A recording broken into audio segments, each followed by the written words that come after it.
Hello, welcome to Cinema Savvy, and welcome back to a brand new movie review. I'm Chris Garner, joined tonight with George Aldridge to give our review on Deadpool 2, which is the latest installment in the Deadpool franchise, X-Force franchise, X-Men franchise, whatever you want to call it, directed by David Leitch, one of the guys who killed John Wick's dog.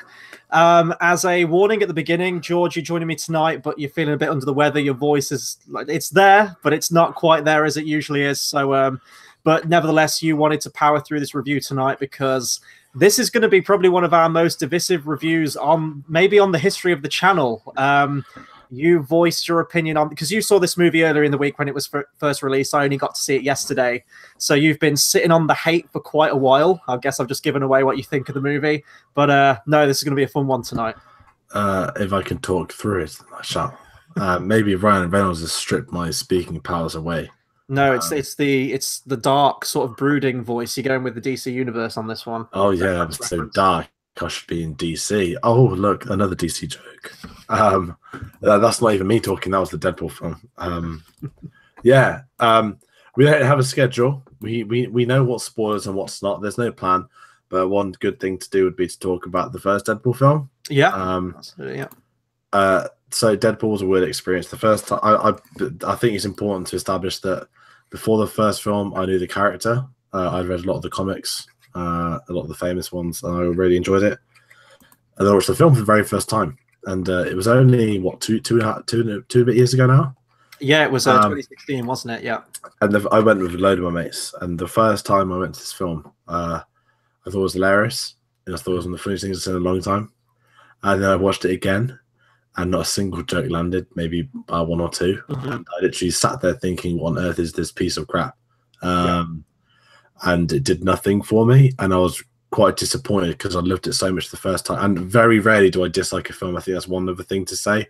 The amount of awful films I'm more than willing to sit through and talk about. But seeing Deadpool literally turn to shit in front of my eyes was actually quite disturbing. And then when they, obviously, the second one, the trailers did nothing. But I thought, okay, well, I'm going to give him a shot. Like I said, I like the character, I like the comics, and I really hope the second film is going to be better. What I didn't like about the first film was the lack of story, not repetitive jokes, but the story didn't work for me. The villain was awful. It was a good origin of the Deadpool character, but I never liked the relationship with his girlfriend. It was a bit too boring and far too cliched for a film that's mocking cliches. So I was looking forward to seeing what they're going to do with Cable. Obviously, with Josh Brolin, we're on the Avengers hype, so we've got Thanos in Deadpool, which is confusing as hell. If you close your eyes for 10 seconds. Yeah, Deadpool, Deadpool 2, the trailers weren't doing much, but I know I liked that. There was a Toy Story trailer. I really liked that one. Oh yes, yeah, I remember that one. Yeah. And then the others didn't land, so I went into the cinema. I think was it Wednesday? I don't know. I think it was Wednesday. Only about 8-9 people in my screening, which was fascinating. The classic daytime screening, the best time to go. That's my review of Deadpool 2. That noise. I'm joking. I'll get into it. But if you want to talk about the first time I watched Deadpool 1, we've lost the audio on Chris. I cannot hear Chris. I'm not in the comments. If anyone can see that Chris isn't talking, I'm going to keep guiding you through my process until. Can you hear me now?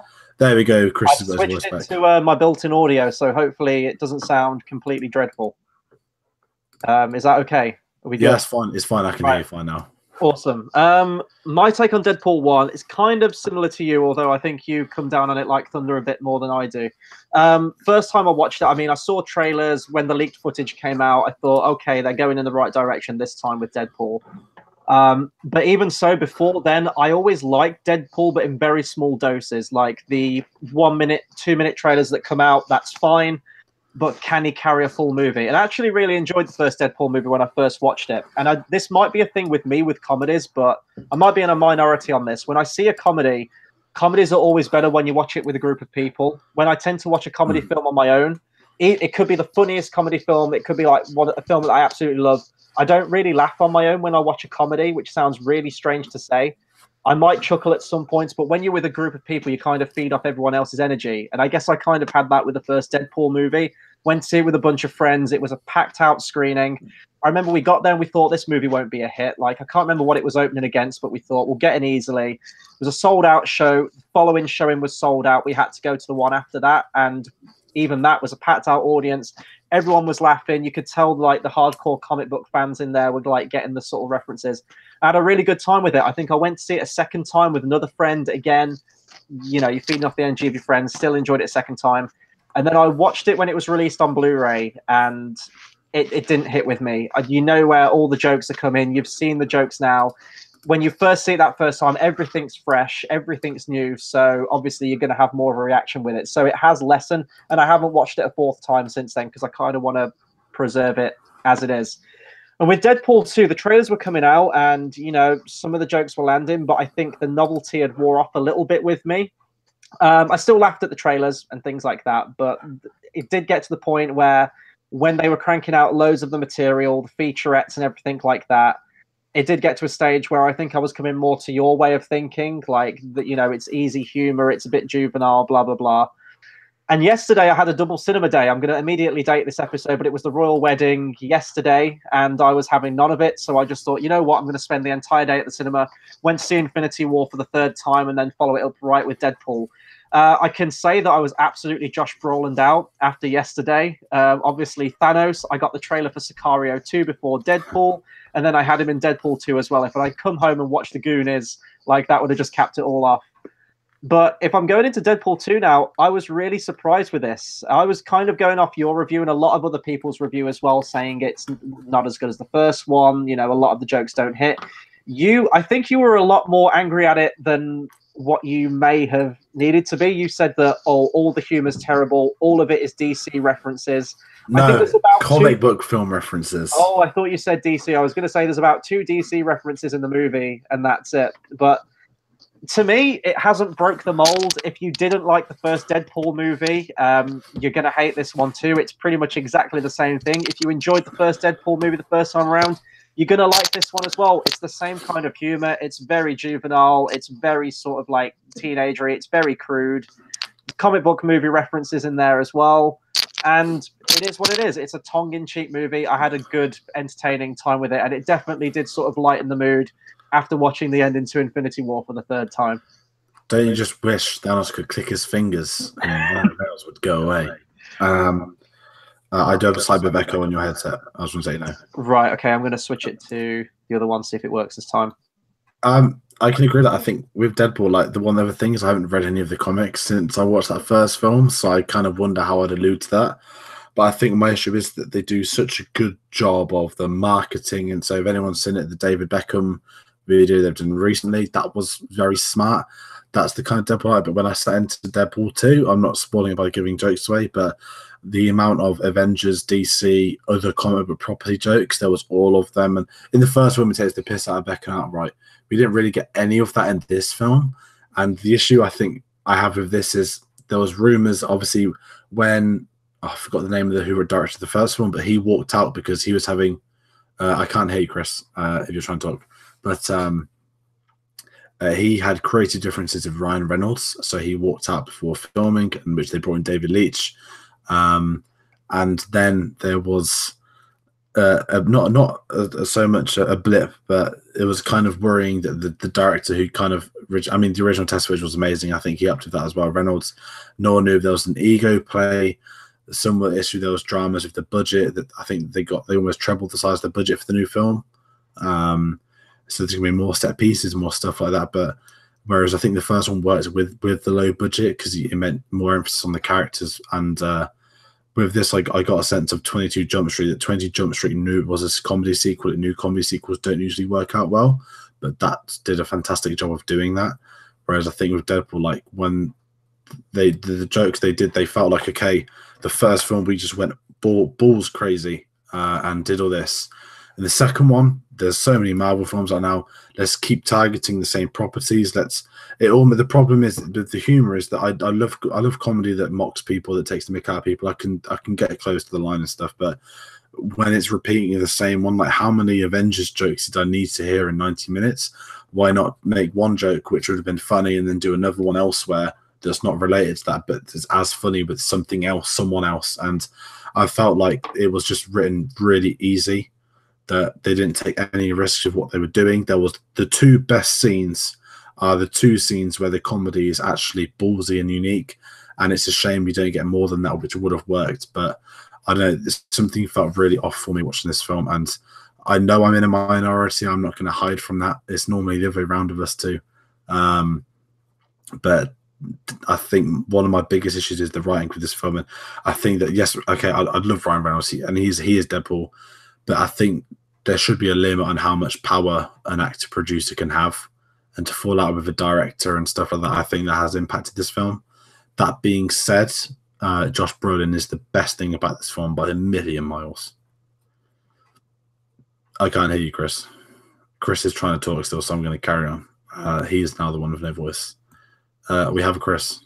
Okay, there we go. I'm going to have to stick to my inbuilt one. I'm not sure what's going on with my microphone right now. See, I don't think there were that many. Maybe I need to see it again. I don't recall that being that many Avengers jokes in there. Like, I know that most of the jokes tie back to its own sort of universe with X-Men and things like that, which I'm fine with. I agree. The two best jokes are the ones where it does its own thing. And even Deadpool 1 kind of had jokes where it has sort of dated that film. I guess this is a spoiler alert for Logan, but there's a lot of references pertaining to the ending of Logan and things like that, which in a couple of years' time, 5 years' time, 10 years' time, will that stand the test of time? Probably not. For me, the Deadpool films are very sort of in the moment with its humor. This it's echoing again. Sorry. Okay. This film outdated itself. I'm just going to say it. One of the things Deadpool first says to Josh, not to Thanos, sorry, to Cable is, in the future, do people still listen to dubstep? Now, this film was written 2 years ago, and 2 years ago, dubstep was dying. There was a presence somewhere in the world, but it was gone, and that outdated the film inside the first 20 minutes, and I don't think it was an intentional gag, because 2 years ago dubstep was a thing when the script was being written, and it was kind of that it took you out of it, because I don't know, the film feels outdated. But what I feel like I had a vibe to Kick-Ass 2, where Kick-Ass 1 was, we're our own thing. This is the, I mean, I know Kick-Ass, obviously Deadpool's a comic as well, but Kick-Ass was very much as an independent film, whereas the second one felt like the studio blockbuster. And this is how I feel with Deadpool 1. But in Deadpool 1, it was these guys, they only got this film greenlit because of some leaked footage where they showed what they could do. Deadpool 1 worked. And then Deadpool 2 was taken too safe. You get the news of a month ago where there was all the last minute reshoots, which I will give them credit. If it happened, you don't notice it. Yeah. But from what was heard before them reshoots, that it was abysmal and that fans didn't like it, you do wonder. And we do have the news that they had to cut a credit scene, which for Deadpool even is too far. I don't think it's too far. I would have loved that scene. They do set up. I'm not going to give away what it would have been, but maybe people. It's set up. It is set up. Yeah, it is. We'll talk about it in spoilers because it technically is, but I don't know. It just didn't. Princess, didn't someone die while making this film? Well, I'm just checking that now. That is correct. If I can remember, a stunt, Domino stunt double yes, on a bike, away. wasn't it? Yeah, I can remember now, and that was really weird.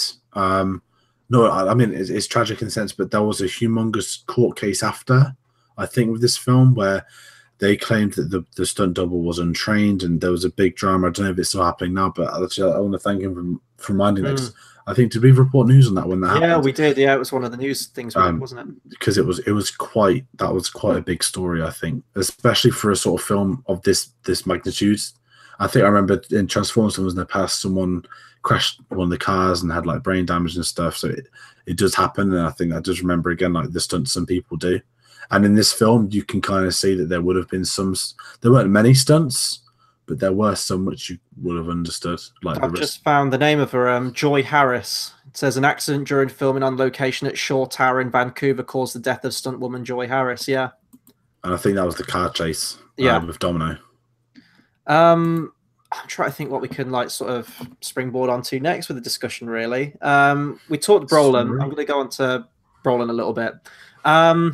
I think in terms of the two films, I think I prefer the first Deadpool film. I love an origin story and everything like that, but I feel the first one had more heart to it. And I'm glad you actually brought up Kick-Ass, because when I was watching it, I don't get me wrong, I think Deadpool 2 is probably a better movie than Kick-Ass 2 was, but although it has more budget, you can tell that it does feel a lot cheaper, and it's weird how it kind of turns out like that. They're also very similar in obviously the first Kick-Ass film's an origin story. The second one is that team building one, which is kind of the angle that this one's going to.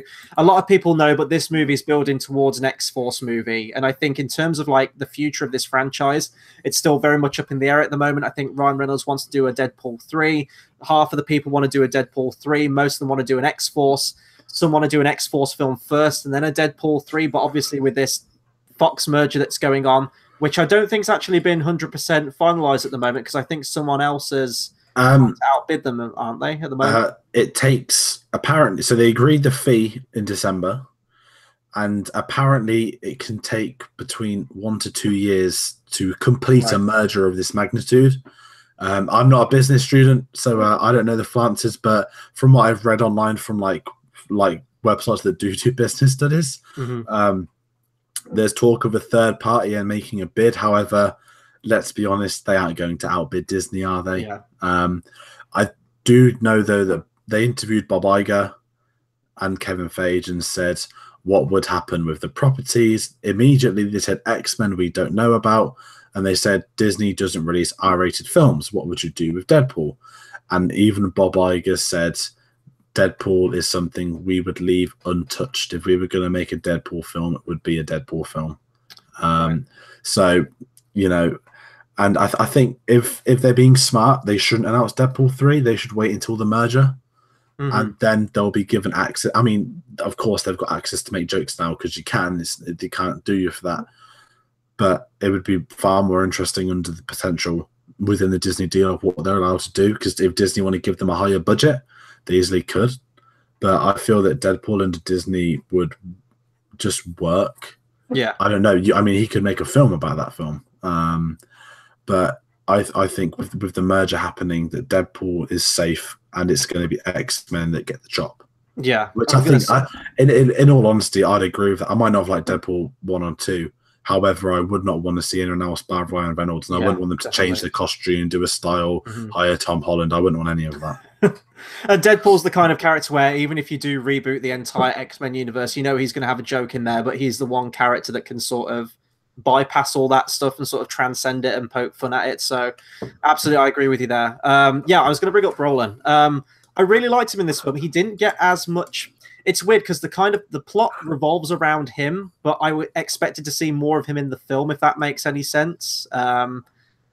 I guess you get enough in terms of the plot, but the big deal they made of having Cable in the movie, he does have a point in the movie, but he's not in it perhaps as much as I would have liked him.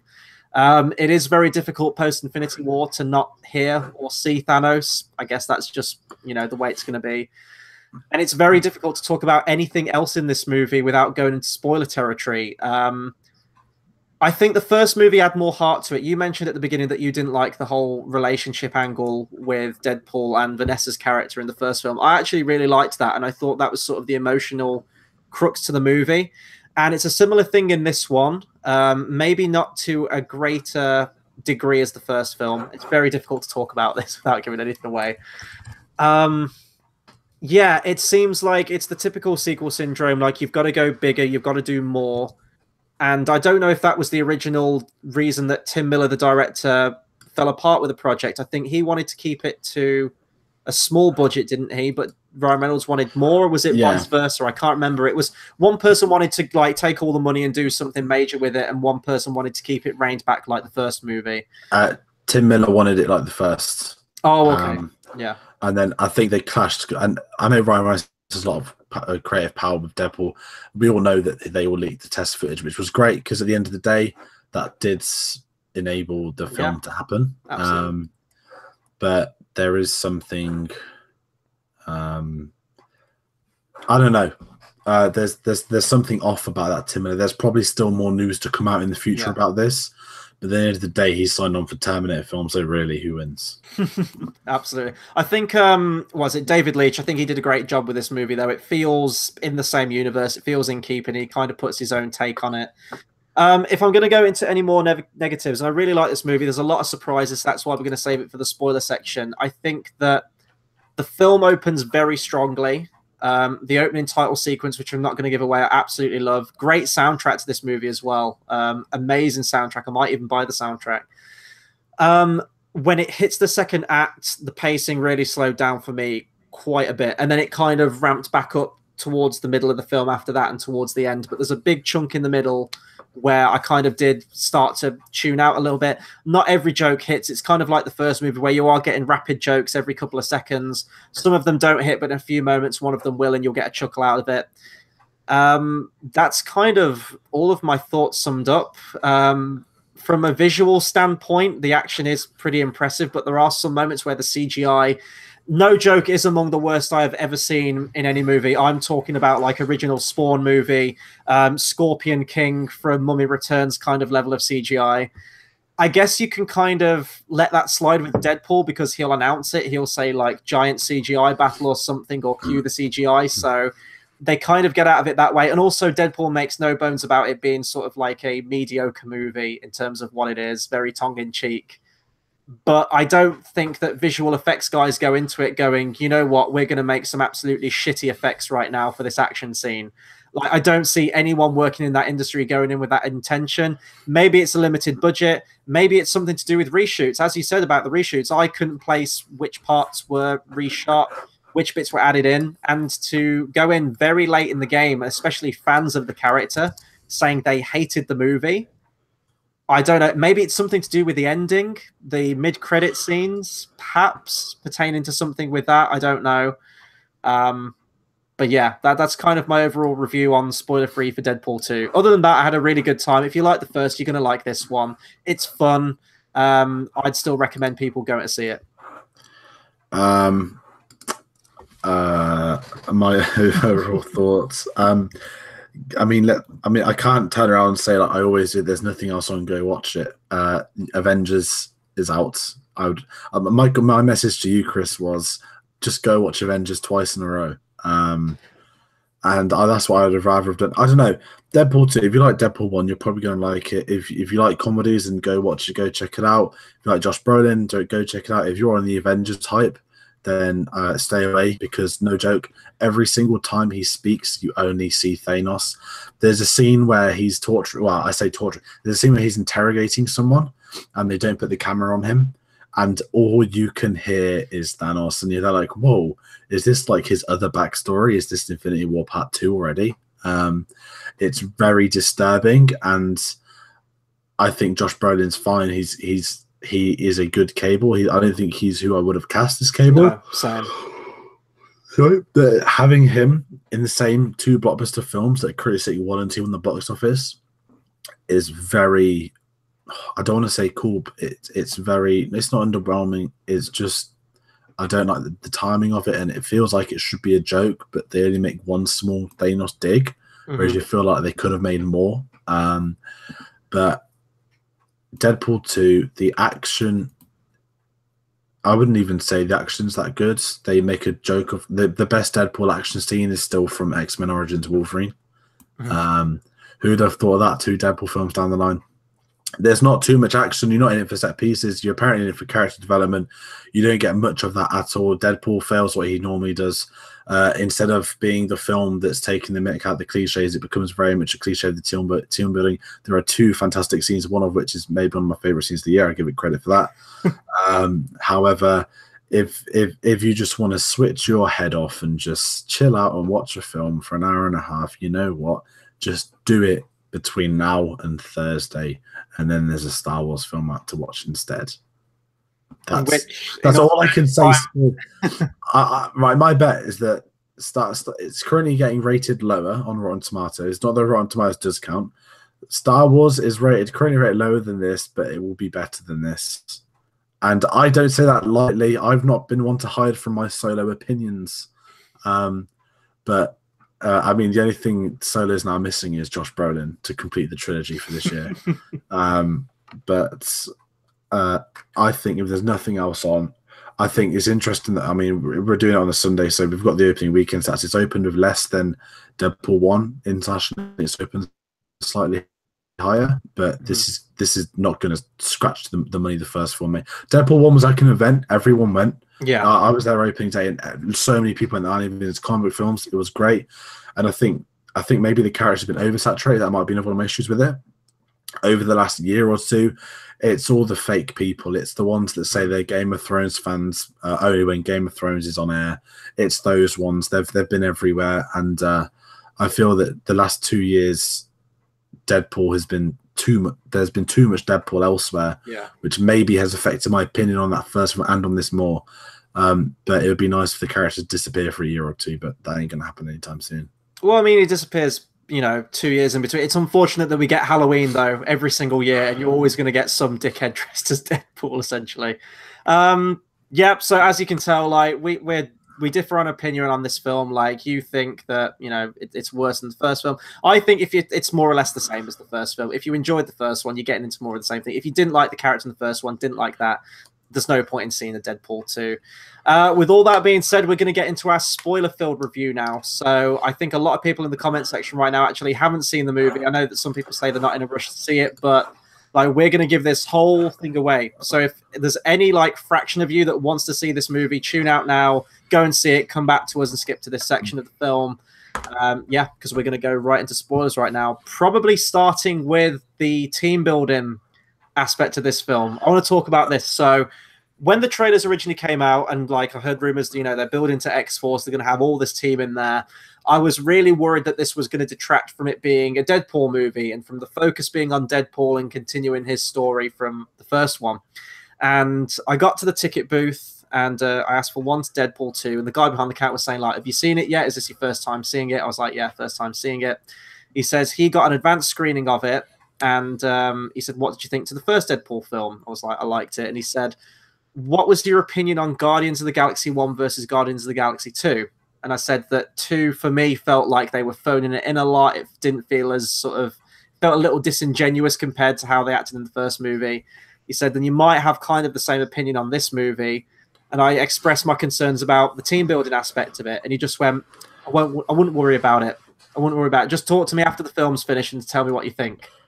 So I thought, I haven't got anything to worry about. And apparently I didn't, because all of them are wiped out within the first 5 minutes of them being introduced into the movie.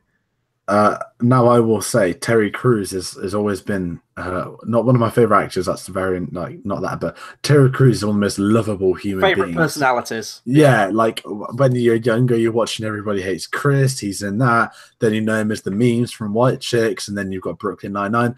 Terry Crews is a guy that is just amazing. Everything he does, he's just amazing at doing. He's a good laugh. He's a great person. And I didn't know he was going to be in this film until they dropped him in that trailer, and suddenly, like, I had a bit of curiosity, and so I was not looking forward to X-Force to see that. But obviously, Domino's who they've hyped up most, and then the scene happens where he gets battered. He's going to have to put the team together to take out the fat New Zealander, and my word, this was probably one of my favorite surprises in the cinema for the last couple of years. To one by one kill off the new X-Force. And the way they did it, though, it wasn't just we're going to kill you. It was they had everybody jump out the plane as normal as it would be, have Deadpool miss up his landing, so you think everyone's going to land fine. And then they just craft it so well done of everyone dying. So we get Terry Crews lands and smashes his head through a bus windscreen. And I think, oh, no, that's Terry Crews out. And then the next one dies. Is it Vanisher or is it? No, it's the Chinese one with the goo. Yes, I can't remember his name. The Dazzler or something like. I don't know, but a guy lands on the helicopter blades and dies. But then the best one is there's a character called the Vanisher, and you don't know if he's real, and then you realize he is, and then he lands on electricity wires. And Chris points out to me, you see a human for like a second, and I thought it was going to be Hugh Jackman. I can work out the face, but Chris knows it's Brad Pitt. It's Brad Pitt. The Vanisher was one of my favorite sight gags in this entire movie. Just when it cuts to him and it's just like a parachute on nothing, an invisible man. I thought was great. And like, don't they say? Like, I think Deadpool says something like, "Oh, I bet he's not even good looking." And then when he's getting electrocuted, it turns out it's Brad Pitt, and he's like, "Oh, come on!" Like, I love that. I thought that was great. And because I know he's a producer as well, isn't he, Brad Pitt? So I don't know if he actually was on set for this or if they just sort of like digitally like got his face. They would have had to have got permission, of course, but like I don't know. I thought that was great. I don't know if Plan B have produced the Deadpool films, because obviously that's who he owns and stuff. I'm just looking now. No, so they didn't. They haven't got anything to do with Deadpool. But Brad Pitt's the kind of guy now where he's pretty chilled out. Like he likes to have a good laugh and stuff like that. He's enjoying single life. And I thought it was great that. I mean, now you told me cameras that would probably seem to be better, but that was the scene where I was laughing out loud. And I don't know if it says anything about my humor, but to introduce people. And in the trailers have an emphasis on them that you assume this is what's going to happen. For none of that to be true, for them to all die, I just thought was amazing. And you know what? That's something that hasn't happened before, especially in a superhero film. To put the team together and disband them inside a minute, gag comedy wise, that's what it felt unique. That's something this film did, and it wasn't them making swipes at other things. This was them saying it was its own comedy. It's its own concept. And that's the sort of thing this film is missing. We get it later on. We'll talk about it with the baby legs. Again, that was something relevant. And these films, they hit or misses. Comedies always are, but Deadpool in particular is a character that he goes two ways. I don't think there can be an average joke. I think you like it or you dislike it. And seeing the potential that they had in this, and some of the stuff which they go with is frustrating. But I would give them all the credit in the world for bigging up X-Force and then killing them all together. Yeah, and when I was thinking about it, and we talk about the trailer, watching that, when you think back to it now, there are no other shots in that trailer other than the main parachute landing of the entire team together. I guess when you see things like Domino, you expect that it's still part of that team mechanic. And obviously Domino does survive. Her power is that she's lucky. So obviously she gets out of every single situation. But another character that fell victim to that for me was the character of Vanessa, who I really liked in the first one, played by, I'm going to probably butcher this pronunciation, Morena Baccarin. I think that's how you pronounce it. I really like her as an actress. I think she was great in the first Deadpool movie, and I think that her and Ryan Reynolds had great chemistry together. And I really liked it. It was a good love story, I thought, the first Deadpool movie. And I was really hoping in this movie they weren't going to like come into it that she wasn't going to be in the movie. They say that they broke up like most sequels do, or something happened, kind of what they did with Megan Fox's character in the Transformers films, but except this time I give a shit about it. And they kill her off within like the first 10 minutes. And I was absolutely gutted. Like in the moment, I was shocked because I think that she was like a sort of good level of heart and emotion to the first movie. And I was really upset to see her go in this one because I thought, he's going to distance himself now. It's just going to be balls to the wall comedy after this. It's not going to have much of an impact. But she still did kind of have an impact to the story, to the point where Deadpool wants to die. He just wants to be reunited with her. And throughout the film, we get moments where he gets close to death, where he's trying to get to her in heaven, and she says, like, now's not the right time. It's a little bit cliched, but I still really liked it in the movie. But yeah, I guess there's a phrase that it's called fridging, I think, which is that a lot of people get annoyed where they kill a female character off in order to advance the character development of a man. I guess you can kind of say it in like Fast and Furious 8, where they kill his girlfriend, kill his wife in order to advance his character. It's done in loads of other stuff. I guess you could say like Rachel Dawes' character from the Dark Knight films as well. I didn't have a problem with it in this because she kind of still had a point to the story. I don't think that was a slight against her character because she's still present in there. And ultimately, when we get to the very, very end of the film, so ultimate spoiler warning now, where time travel's introduced into it with Cable, there's a point where it's final, where he won't get back to her. He'll get to her eventually when he dies, but then all of that's kind of thrown to the wayside when the time travel device is fixed. And in the mid-credit scene, he goes back and saves her. And it's like, what was the actual point of this movie? Did any character learn anything? Goes for Cable as well. I feel like the sacrifice he makes at the end of the movie is somewhat lessened when you reintroduce the time travel device and all's hunky-dory again.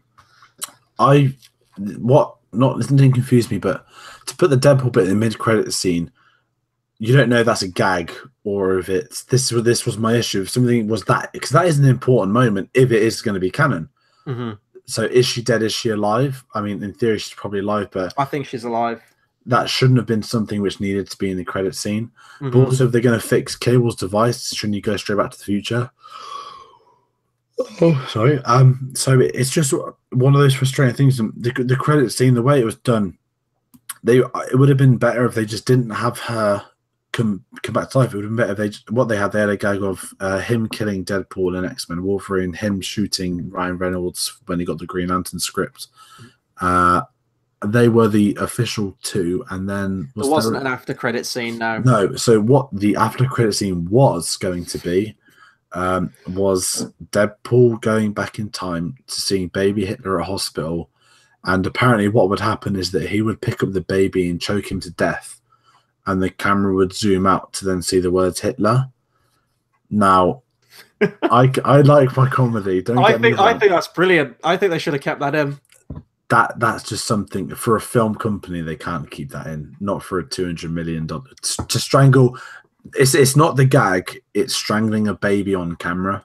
Have you heard the movie called Freddy Got Fingered? I've heard of it. Tom Green. There's a scene in that movie. I've never seen the movie. I've seen this scene where a woman is giving birth to a baby and he's delivering the baby and he's like swinging it around the room by the umbilical cord and like smacking it off beds and stuff. If a movie like that can come out, I think you can have a shot of Deadpool killing a baby Hitler. I don't know. It's the manner of like strangling one to death. I don't know. I would like to see this to give my own opinion on it. Yeah. But it's something that even for Deadpool that would cause too much outrage. It'd get banned in Germany. There would be a humongous shitstorm to follow it. I think it depends on the tone they went with it. If they went with like a comical death for it, then maybe they could have got away with it. If you've actually like picking up a baby and just holding it there, kind of like Thanos with Loki, and just like in gruesome detail, like hearing the crack of the neck, then probably not. If they'd have went about it in a different way, maybe it would have gone over a little bit better. Probably still not in Germany, but it might have gone. It's annoying because they set up the joke, and knowing about it, and you can actually see when Cable shows his time travel device, you can actually see Hitler as well when they show loads of humans on the side. And I wonder if it all gets snuck into a Blu-ray. Yeah, if it's not in like a director's cut or extended cut, it'll probably be on a deleted scene or something. Yeah, I think that would have just caused too much drama. But the time travel stuff, it defeats the purpose of the entire film, not just with Cable, his relationship, but also with obviously his girlfriend passing away. Because I was surprised that they killed her, but then part of me wasn't, because she was there for the origin story. But you kind of think of the character Deadpool, and he doesn't have that girlfriend that what he needs and stuff. So it was great for the origin of having that goal, and she pushed the plot forward. But I don't feel like she's missed as this film progresses. And the point is, if she was in this movie, I really wouldn't know what her place would be. Yeah, exactly. Like, would she be the kind of girlfriend like Adrian from the Rocky movies where she's saying like, oh, Wade, you can't do this, you should be a family man now, and that would get really old really quickly? Or would she be like Mary Jane from the Sam Raimi Spider-Man films where she's just there to get saved again like she was in the first movie? So I guess getting rid of her that way still kept her relevant to Wade's story, but just didn't put as much focus on her. I really liked her, though. I would have liked to have seen more of her in the movie, but I guess it makes sense for what they were doing with her. And the fact when she said, like, okay, like, let's have a baby, like, these are the names that we can call it, I probably should have clocked it then that they were going to kill her at some point. But it still did come as a shock. Brins has left us a comment saying that I heard a review where someone said they wanted to walk out twice. Can you think of what they are talking about? Oh, God, I wanted to walk out loads. I was going to say you're probably not the best person to ask this question. Right. I would probably say the scenes with the New Zealand kid. Right. I keep calling him out. I don't know the actor's name. All I know, he's from The Hunt for the Wilder People. He is a plot device. Cable is going back in time to kill this kid because 30 years from now he killed his family. It's kind of like Terminator, really. Well, I thought of X-Men Days of Future Past. Oh, yeah, with because they wanted to. We've got to stop her before the first ever person she kills. And I immediately didn't like that because I thought way too much of X-Men. They didn't even have the balls to make an X-Men joke, given it's the same franchise. And I feel that it's just without that. I love the New Zealand accent, but like watching this film, I just didn't want to hear it again for a while. It was. It makes me want to go put Thor Ragnarok on, just listen to Taika. Yeah. The kid's played by Julian Dennison, and I think that, like, I'm sorry, but the kid can't act. He really can't. He might be great. He might be great in Waititi's, but I haven't seen that one. Maybe he works for the tone of that one, but His He physical, didn't work in an American blockbuster. yeah, his physical acting is fine, but the way, like, the crucial part of his acting, delivering actual dialogue and lines, is just stilted and wooden and just terrible and needed to stop. The New Zealand accent can help many things, just like the South African, and delivering emotion isn't the easiest to do with like heavy accents like that. And having a prepubescent obese teenager do it, and nothing wrong with that, but the delivery didn't work. And the point they're making is he's basically a villain because he wants to be a hero, but they're not allowed to be fat superheroes, which I thought that was actually a good point, because in theory, I mean, someone's going to prove me wrong somewhere. I was trying to, actually, when he said that in the movie, I was trying to wrap my brain. I was like, well, there's the Blob from the X-Men. Well, I was thinking, does the Thing count from Fantastic Four? But I mean, I know he's a giant just rock, built, isn't he? Like, he's he's a shredded rock. But it was a good point that I hadn't thought of. Even Deadpool like agrees with it. But the motive of him becoming a villain, you get the basically he's been at a school and he's been hated. He's been an orphanage where he's been treated badly, and he's going to obliterate the old headmaster to gain his revenge. And also when they show a flashback of killing Cable's family, he's really skinny and old, which defeats the purpose of his character being fat. In the future loses the weight anyway. How would Cable know what he looks like at that age? Because he's got a beard and different nose and everything. But to bring Cable together, it was very underwhelming to have someone like that. I would have preferred Cable coming back in time to try and have to fight Deadpool or someone more important, but just to do that. And the issue is they bring in Juggernaut as a plot device, big spoiler, and Juggernaut's purpose is to be there so that Cable can then turn up to Deadpool, has to be on his team because he can't defeat Juggernaut alone. And for Colossus to fight in the final act, pretty much. Did you know it was going to be? Did you guess it was going to be Juggernaut when it was in the prison? No, I thought it was going to be Hugh Jackman. It was going to be a really big gag that it was, because everyone thought for a while Hugh Jackman would be in the film, but as Hugh Jackman, not as Wolverine. So I thought it was going to be this hilarious gag that it was Hugh Jackman in like the prison cell. And I went like, if it didn't look so bad, I would have actually much preferred to have seen Vinnie Jones's Juggernaut come up. But it was cool if the CGI wasn't so awful. It would have been a really cool moment. But I'm sorry, but the level of CGI of this is like one of the worst things I've ever seen. It's so fake. It looks like someone has literally just got half-rendered CGI shot and put it into a film. Yeah, it didn't look finished, did it? And they can't blame the budget, because this film's got trouble the first Deadpool film got. 160 mil budget of this film. It should be able to be delivering much better CGI than that.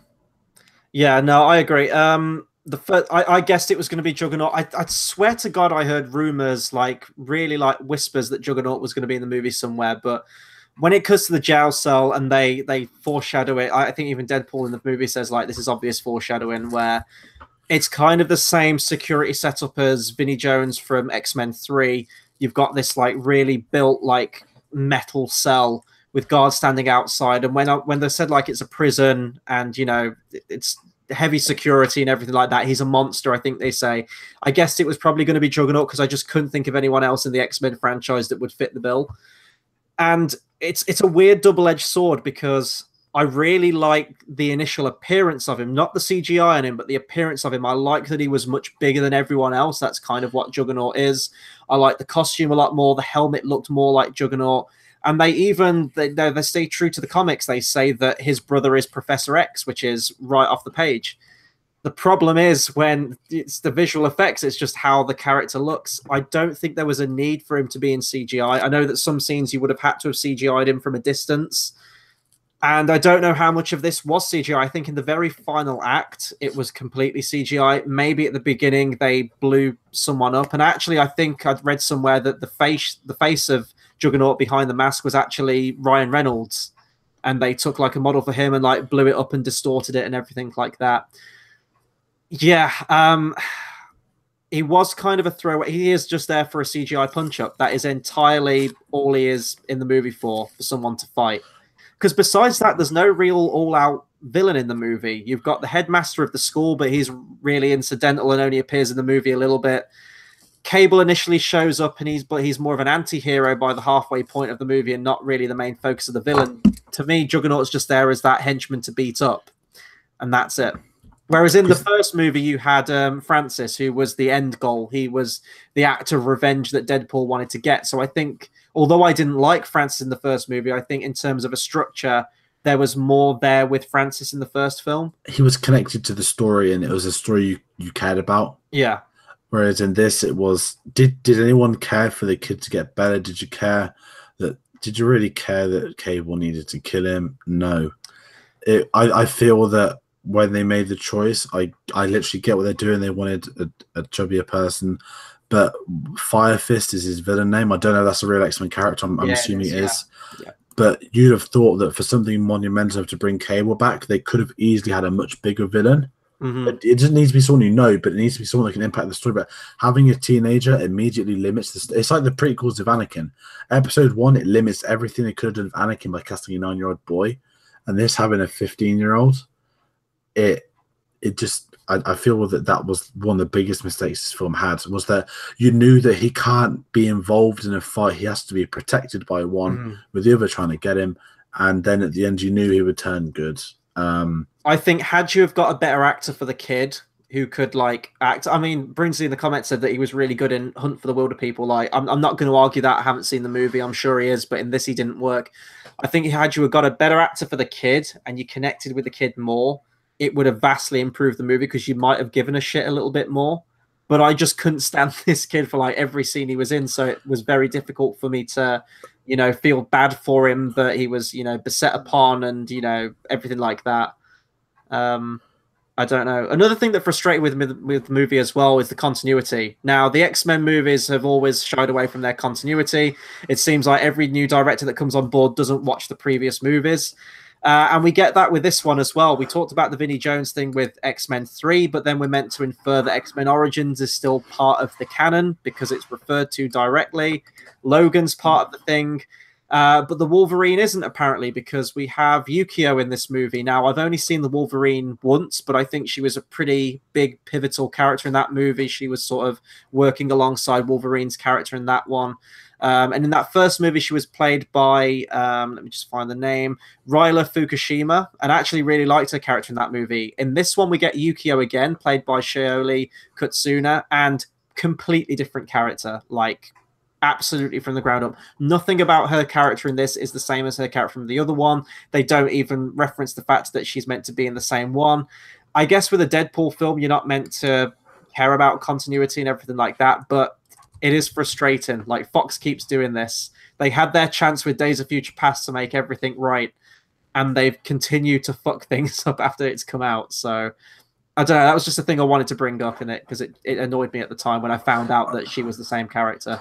I feel that if Deadpool was in the MCU, and I don't mean MCU like, oh my god, he's got to be in the Avengers. No, I don't mean. I just mean if it is set in the MCU, almost like what the Defenders are, that you know they exist within that world, in that timeline. I feel that it would flourish, and under someone like Kevin Feige, not in control, but almost saying you can do this. If Kevin Feige sat down with Ryan Reynolds and had a chat, I think together they can make a fantastic Deadpool film. And I think Fox can limit the potential because he can only talk X-Men. Whereas if you put them in that world where they've got the rights to almost everybody, well, they will have the X-Men rights. They have the rights to everybody bar like 3 or 4 things. I don't know. I feel that it'd be more comfortable for them. But there's something missing in terms of an overall plot and a villain to match the character. But the more I think about it, the more I kind of dislike this. I think I will see it again in a couple of months when the anger's died down. I have famously liked films I hated before, so maybe this could be that. But I just the more I think about it, the more this kind of taking away my opinions of it disappoints me as a sequel that, from what the first one did and projected, that this film goes on a steep decline from that in terms of the story, the plot, as well as the humor. If you look at what they're going to do for Deadpool 3, okay, they didn't need to set anything up. But now we know that there is Deadpool, there is Cable. You've got to accommodate 2 characters now. They're not just going to have Cable disappear and make a joke saying he's disappeared. There actually has to be an explanation now. But I reckon it'll all go cold until this Disney deal is done. Yeah. But there's definitely some behind the scenes dramas that have happened through this Deadpool film. Well, not just this, but like what you mean in terms of the director or the surrounding X-Men movies? Well, we all know about the surrounding X-Men stuff. You got bloody Bryan Singer for a start, who lasted far too long of all his dodgy stuff. Well, it's like New Mutants as well has just been pushed Yeah. back to. Disappeared. They pushed that back a year. I think they're just going to shelve that movie, to be honest, now at this point. And then X-Men Dark Phoenix got postponed 4 months. There's nothing coming at the end of this year anyway, but they moved anyway. But X-Men is a dying franchise. If they're smart, don't do another Deadpool film until the Disney merger is complete. If they just put Ryan Reynolds Deadpool like in the MCU, like him outside Stark Tower, like that could be a visually funny joke. It'd be a perfect way to announce him under the new Disney banner. I don't know. This turned more into from a roof for me wafting and stuff, but I think because the issue with Deadpool is also how the X-Men series is declining. Logan is a perfect film. It's one of the best films ever made. It's a masterpiece. And one of the reasons for that was it was so distant from its predecessors. It had little Easter eggs and stuff within it, but that stuck to itself. Deadpool obviously doesn't do that. That's a completely different character and tone. But I think one of the reasons Logan worked better because there wasn't an X-Men title in it. It didn't have to be related to something else, you know. And that's something that I think Deadpool could do without. We know he is an X-Men. We know he's a mutant, but he doesn't just have to go to the X-Men mansion to make the same joke saying, "Where is everybody?" for a really awful CGI cameo as well from the X-Men. Was that a CGI? Because I thought they actually come back. It says that reprising their... I'm just reading the Wikipedia thing. It says reprising their roles was James McAvoy, Professor X, Nicholas Hoult, Beast, Evan Peters, Quicksilver, Ty Sheridan, Cyclops, Alexandra Shipper, Storm, and Cody Smith McPhee as Nightcrawler. I thought they were actually there for it. I think it was a day of filming. Guarantee when they were filming Dark Phoenix. Dark Phoenix is good, isn't it? They probably had them do that shot and just have the door. Because if you look within the door, it's really obvious CGI. Yeah. The gag was funny. It worked. I liked that joke. It was one of my favourite. I could see the CG. So I reckon it was probably just smart. They probably the more on set it, and that was probably the easy way of getting that done. Yeah.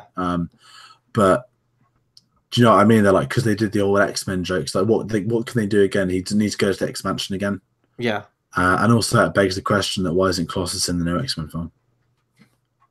Yeah, I guess so, yeah. And also you think back to... Also, one of the ground rules that Colossus says at the start, one of the rules of the X-Mention is no killing on the premises. And I was just thinking back to X-Men 2 when all the soldiers attack and try and kidnap the kids. Wolverine's just killing them left, right, and center. Like, did those rules not apply at the time? Were those rules put in following that movie? Is X-Men 2 still even in continuity? I don't know.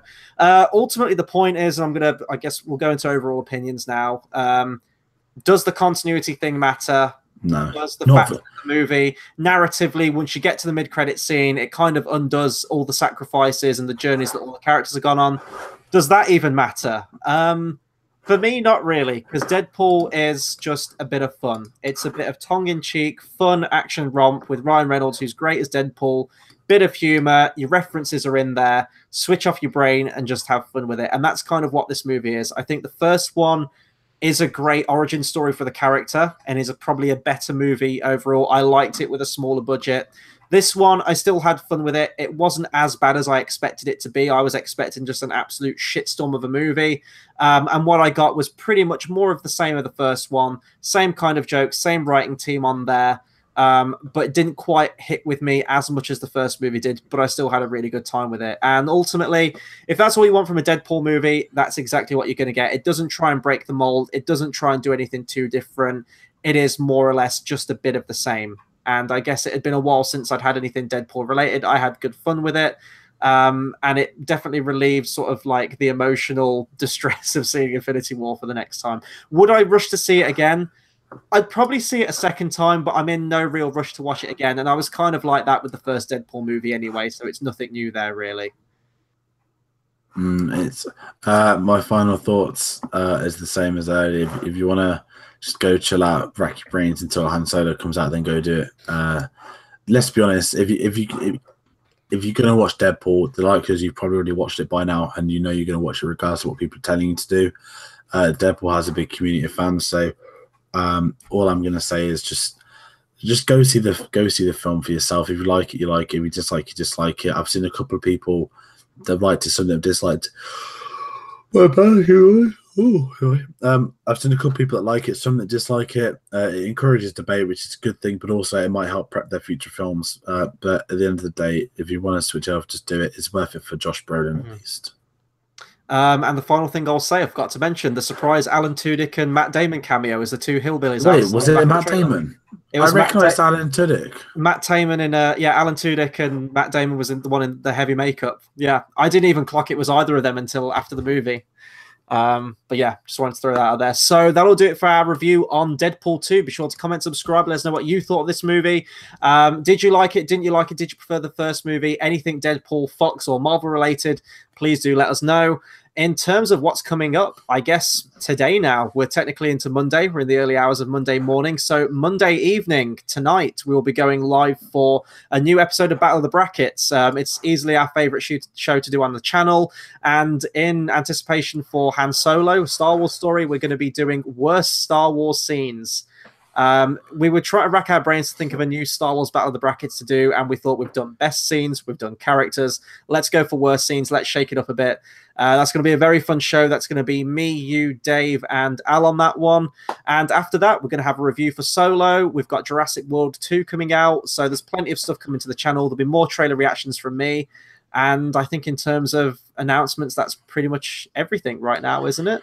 Yeah, we're heading into summer blockbuster season, but also one of the worst summer blockbuster seasons. We're halfway through. The big four this year has been Avengers, Deadpool, Star Wars, Jurassic Park. We're 2 out of the 3 there. Next week will be 3 out of the 4 there. The week after that will be all 4 done and dusted. But Solo is going to be interesting. The reviews are on now for people that care about stuff like that. It's out on Thursday over here, Friday in America. We will have a review at some point. I think we're all going to be watching it. I assume we're all going to be watching it. Of course we are, yeah. It's a film that no one's actually booked their tickets for yet. I haven't. I don't think you have. We're not doing midnight. We're not doing a midnight screening this time. This will be the first new Star Wars movie that's come out that I haven't done midnight for. And I guess that just kind of sums up everyone's collective anticipation for this movie. Yeah, exactly. Yeah. I really want it to win me over. You know, if you go into a film with really bad, like a bad attitude, like it's going to be bad anyway. If you go in with an open mind, which I am going into it, hopefully it'll be average. Even if it's just average at best, I'm expecting a train wreck. But if it's average, then that's just a positive for me. And yeah, no, it's a weird that a Star Wars movie comes out this week, and I'm not excited for it.